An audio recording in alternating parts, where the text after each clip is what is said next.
Okay, so here we have the dumbest decision ever, the 2015 Finals MVP. Okay, I mean, we all know about this controversy where, you know, a lot of people, specifically Curry fans, were not happy with the fact that Iguodala got the Finals MVP over Curry, for holding LeBron to like 35 points, something like that.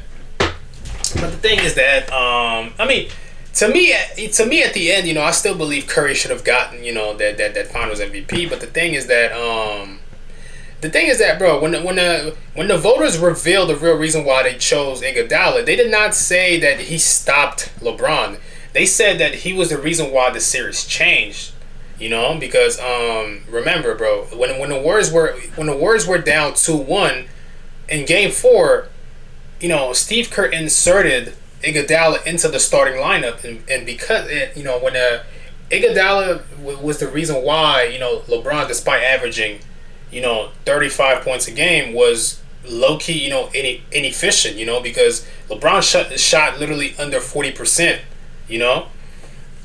That right there was due to Iguodala, because this is something that like you had to have watched the games to know this, but like if you watched those games, specifically those last three games, bro, game 4, 5, 6, bro, the way Iguodala was guarding LeBron, bro, he was really cutting off LeBron's preferred driving angles, and he was really making LeBron tired, specifically late in the fourth quarter, you know. And the thing is that, in those fourth quarter, LeBron was tired because he was less explosive, in transition. And on top of that, he was settling for, jump shots, And the thing is that, bro, LeBron had a lot more work on his back because KD and Kyrie weren't there, so he had to settle for more, tough shots and everything. All of those factors in there, his two best players not being there with him, and also Iguodala, defending him also pretty well. All of that right there, all of that right there was pretty much like, the reason why he won. Like the thing is that, to me, I understand, Iguodala's impact on that series, but the thing is that I still believe Curry should have gotten it, because he was the leading scorer of that team.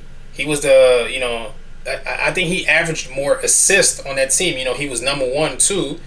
I think he was like number two in steals. Like, honestly, with that stat line, like he averaged like 26 points. Like, honestly, any star player on any team during the finals would have gotten the finals MVP for this specifically. But it's just that LeBron was so dominant, bro. It's like the thing is that he was so dominant, bro. I heard someone say that them giving the finals MVP to Iguodala was like a way to indirectly give it to LeBron, like because he held him to 35 or whatever, like the thing is that those stats don't, like, the 35 points per game don't, does not tell the whole story, but whatever, I still think at the end Curry should have gotten that, but I understand, at the same time, Iguodala's impact on that series, what do you guys think? The 15 finals. It's something I've wanted to ask you about a long time. Did you feel like you deserved MVP in that finals? And number two, as sort of the one missing piece of the resume for the haters on Twitter, for the narrators on Twitter, how much did that sort of fuel you, motivate you, bother you? So All right, sorry. deserve it for sure, because I feel like comparisons. That was the saying, comparisons. Bro, what's up? Wait, hold on. What the hell is this, bro? Sorry, I had this little noise, so sorry. Let's get back to the video. I feel like when you're in, like, that was kind of what I was kind of talking about earlier. When you get into that finals, you don't understand the magnitude of the narrative, right? You don't really, and then when it's about you, there's no better lesson than being in it. The power of the narrative is, it can distract you from what the actual goal is, right? So I felt Yeah. like, obviously, we're not winning the finals if I don't play the way I played. I felt like I played extremely well. We don't win the finals unless Andre plays the way he did, and we both thought we probably deserved it. I'm sure when he heard his name called, he was like, "No, it's him." And if it was me, it'd been the same thing. Even when KD went to the place, 'cause it's the same kind of conversation. Like, I can go home, put my head on the pillow, and know, like, we're not winning unless do my You job. should go for 27, 8, and 8 both years. Yeah, exactly. No, you suck, dude. You didn't win MVP. You suck.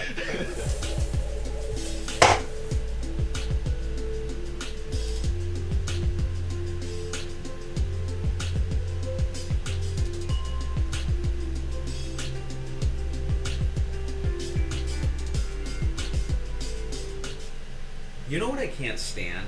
I can't stand it when a negative narrative is unfairly applied against a star player simply because some boneheads made a goofy decision.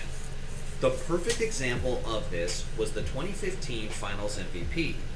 You guys all know this series. It was the Golden State Warriors at the very beginning of their dynastic run, up against LeBron James and the Cleveland Cavaliers in their first season back together. Yeah. The negative narrative was that Steph Curry wasn't clutch. For his first 3 championships, he wasn't a Finals MVP. In fact, they gave the award to his role-playing teammate, Andre Iguodala. Obviously, It's crazy when you say it like that. Steph has utterly destroyed that narrative, thanks to his 4th NBA championship where he was the Finals MVP in 2022. But the fact that he ever even needed to get rid of that narrative is ridiculous if you ask me. Steph Curry absolutely should have been the Finals MVP in 2015. And as someone See, who with a- watched with the a- series very With a stat line like this, I feel like any star player would have gotten the Finals MVP, honestly. But yeah. It was an absolute crime that they gave the award to Iggy instead. Before I break down all of my reasoning, first we need to understand the context of the series.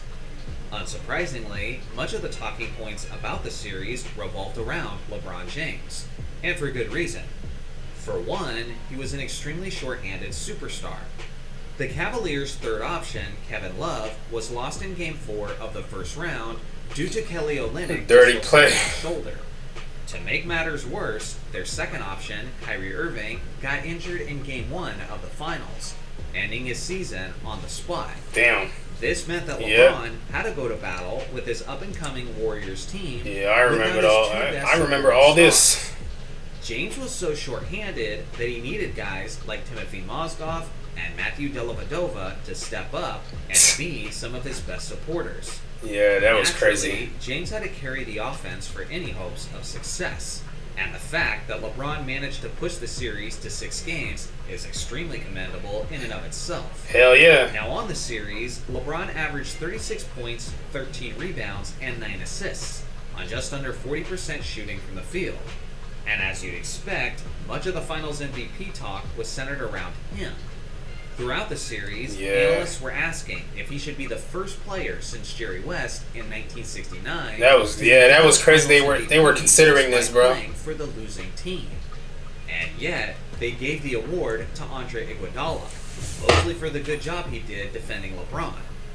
So let me get this straight: LeBron was so good that he nearly won the Finals MVP on the losing team. But also, Iguodala contained LeBron to such an extent that he gets the Finals MVP? How the hell can those two things be Yeah, true? it is true because Those 2 points. because if that's the reason why you voted for Iguodala to be the Finals MVP, it's like normally the result of this would be that LeBron, was slowing down because of this, It would be, LeBron getting shut down and everything, but it's like if LeBron was so good and if you claim at the same time that LeBron was still so good and all, then doesn't that low key like contradict, what you say about, Iguodala, stopping LeBron or whatever, but whatever, I don't know. Contradictions to one another. I understand that LeBron shot under 40% from the field, but he was the only reason they were in the series in the first place. Yeah, it's true. And they gave the award to the Warrior who was defending the guy who averaged 36, 13, and 9. Seriously, it sounds just as ridiculous as when I first heard it 10 years ago. But I mean, the thing is that to be fair, Yeah. LeBron did not score majority of his points on Iguodala. Steph Curry. He out of all the players on the Warriors, Iguodala was definitely the guy that he had the hardest time scoring on. But yeah, Best playoff series of his career. But he still averaged 26, 6, 5, and 2 steals on 44% shooting. yeah, For goodness sake, He led the Warriors in both points and assists by a significant margin, and he was second on the team in steals. On top of that, Steph was huge in a pivotal fifth game where he scored 37 points on 56%. That's what I'm saying. Like, bro, as the star player on the team, you know, he just won MVP with a stat line like this in the finals, bro. Like, I'm saying, bro, he's supposed to get the finals MVP. I mean, from three-point range. Now, what was Iguodala doing in that pivotal game? Just being a liability offensively, as he shot 2 of 11 from the free throw line. If there's one ugly aspect I remember about that series, it's the images of Iggy breaking free throw after free throw as he was consistently jeopardizing his team's chances of winning. He was second on the team in free throws attempted with a total of 28, and he made only 35.7% of them. That is the worst free throw percentage from a Finals MVP in NBA history. And even worse than anything Shaquille O'Neal has ever done. Damn, wow. On how horrifically awful he was from the free throw line, consider this.